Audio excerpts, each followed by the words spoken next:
આ બાળક આજે આત્મવિશ્વાસ સાથે ચાલી રહ્યું છે, પણ માત્ર થોડા મહિના પહેલા ચાલવામાં તેને પડકારો અનુભવાતા હતા. ચાલો જોઈએ આ પ્રેરણાદાયી પરિવર્તનની યાત્રા. આ નાના યોદ્ધા ગવર્મેન્ટ સ્પાઇન ઇન્સ્ટિટ્યૂટ ખાતે આવ્યા, જ્યાં પ્રોસ્થેટિક્સ અને ઓર્થોટિક્સ સ્પેશિયલિસ્ટ્સ દ્વારા વિગતવાર મૂલ્યાંકન કરીને સારવારની શરૂઆત કરવામાં આવી. ત્યારબાદ નેગેટિવ કાસ્ટ તૈયાર કરવામાં આવ્યું.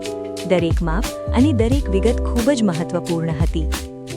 પોઝિટિવ મોલ્ડને કાળજીપૂર્વક મોડિફાઈ કરવામાં આવ્યું, જેથી યોગ્ય ફિટિંગ અને સંતુલન મળી શકે.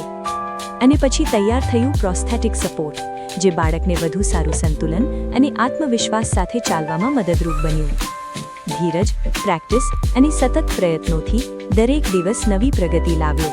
અને આજે અમદાવાદ રેડ ક્રોસની રેલીમાં ગવર્મેન્ટ સ્પાઇન ઇન્સ્ટિટ્યૂટના ડિરેક્ટર ડોક્ટર પિયુષ મિત્તલ, તેમની ટીમ તથા દર્દી રેલીમાં ઉત્સાહપૂર્વક જોડાયા, અને બાળક આત્મવિશ્વાસ સાથે રેલીમાં ચાલી રહ્યું છે.